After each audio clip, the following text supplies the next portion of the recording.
I was already having a long week between back-to-back night shifts and a SWAT training op coming up. The last thing I needed was HOA drama.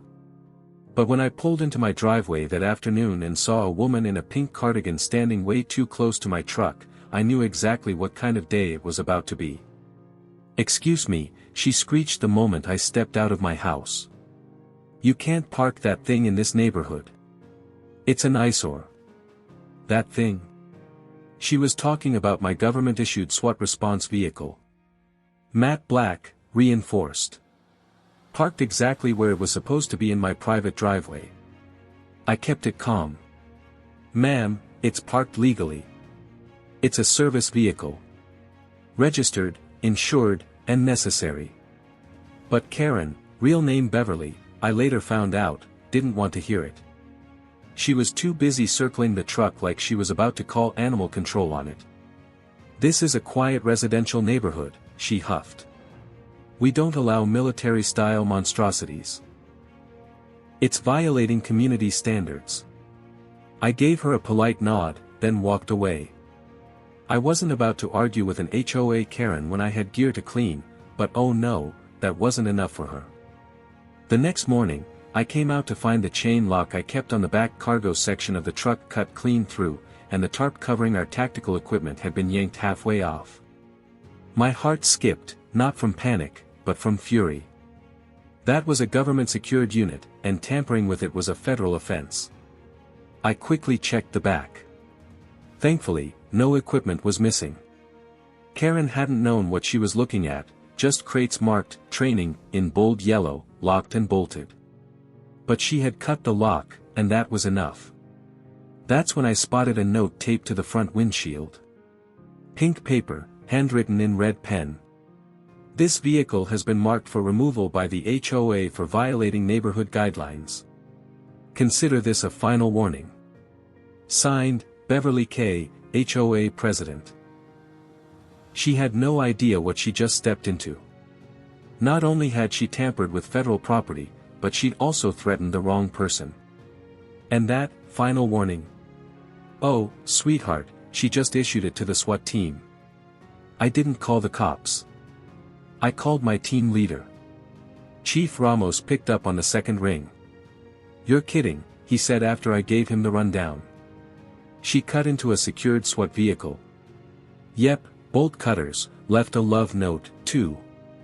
Ramos cursed under his breath. "All right, don't touch anything else. I'll get forensics down there.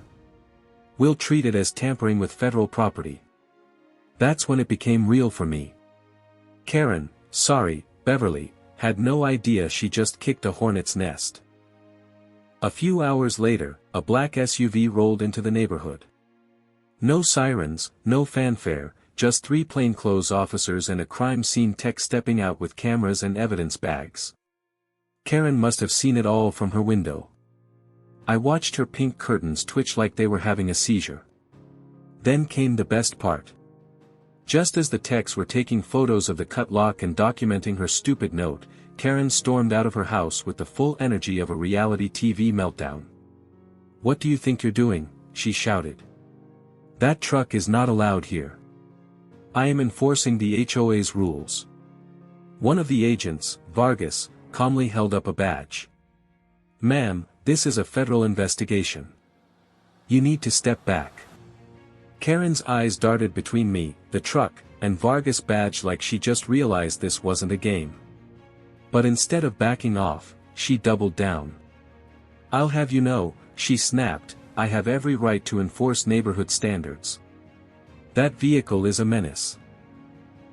I stepped in before she could get herself arrested. "Beverly, this isn't just my truck. It belongs to the county SWAT team. You just damaged government property." The color drained from her face. "I didn't know. No one told me." "Didn't think to ask either," Ramos said, walking up beside me. He was still in uniform from the precinct. "This vehicle is registered, authorized, and in full compliance. What you did today, that's not just trespassing, it's obstruction." Karen opened her mouth, but nothing came out. Just the sound of her HOA fantasy world shattering. We let her stew in silence for a minute. Neighbors had started to peek out of their homes now, cameras in hand, recording every second. Beverly's pearls were practically vibrating. Ramos sighed. We could press charges. We still might. Karen looked like she was about to faint.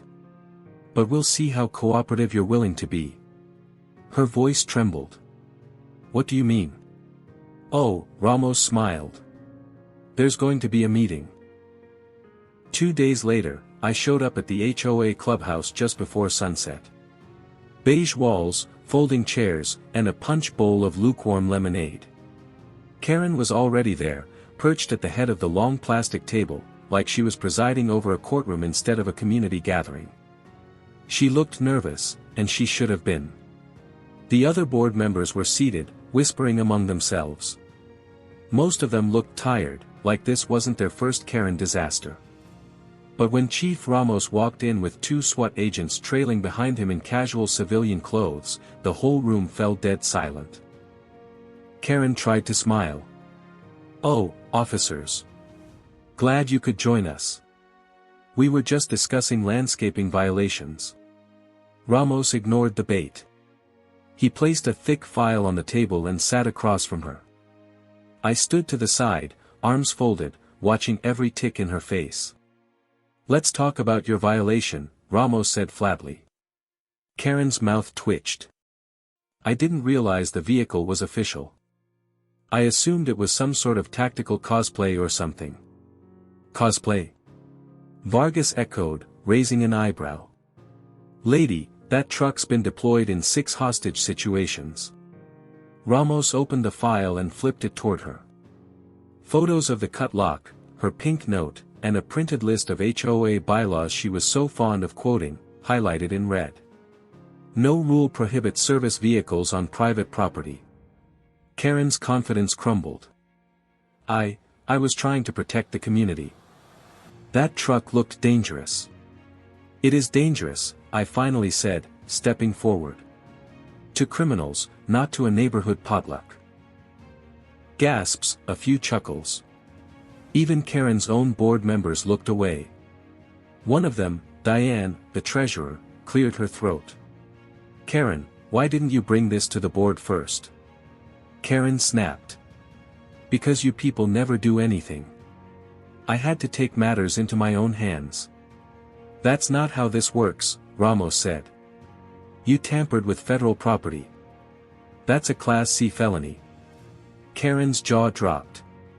You're not actually charging me, are you? That depends, Ramos said, leaning back. You're going to issue a formal written apology to the unit. You're going to step down from your position as HOA president, and you're going to attend a community safety training seminar led by us. You can't be serious, she gasped. Or, I said, we go the legal route. And trust me, Karen, court won't be as nice as we're being right now. Her lips quivered. For a second, she looked like she might explode again. But instead, she caved. Fine, she whispered. I'll resign. And just like that, Beverly's little dictatorship came crashing down. Karen resigned that very night. No tantrum, no speech, just a crumpled piece of paper and a shaky signature slid across the plastic table like she was handing in a confession.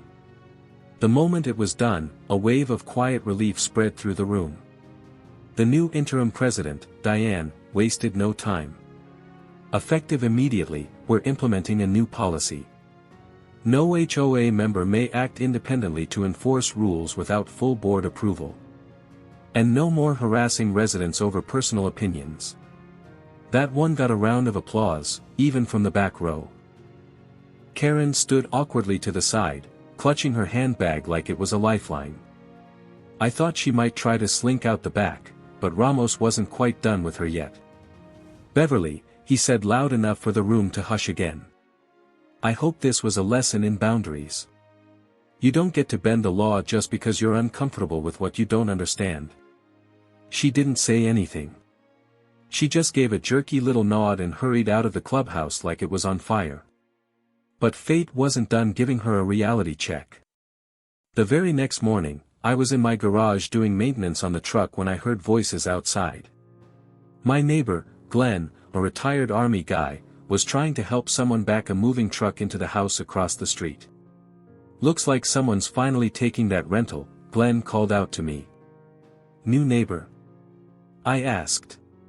He grinned. "SWAT commander transferring in from Dallas. Heard you paved the way for him." I couldn't help but laugh. Karen was gone, but the universe wasn't just replacing her. It was doubling down. Within the hour, I met Commander Jace Martinez. Tall, quiet, firm handshake. "You must be the guy Beverly tried to out." He smirked. "You heard?" "Buddy," he said, "the entire department's been talking about it. You made legend." 2 days later, Karen drove past with her head ducked behind the wheel, sunglasses on like she was in the witness protection program. She caught sight of 2 SWAT vehicles, now parked side by side in full view, mine and Commander Martinez's. For a moment, her car slowed. Then she floored it and kept driving. We never saw her again. And the neighborhood? Well, it got better. No more pink notes, no more power trips disguised as community service. Just barbecues, real conversations, and a newfound respect for the quiet professionals living next door. Sometimes all it takes to clean up an HOA is a little tactical precision and a bolt-cutter mistake that turns your whole fake empire into a federal lesson. If you loved watching HOA Karen go from power trip to panic mode, just imagine what happens when she tries it again with the FBI watching. So, hit that subscribe button if you enjoy real justice being served, one HOA meeting at a time. And don't forget to like the video if Karen's reaction made your day. Drop a comment below. What would you have done if someone tried to cut into your government-issued vehicle?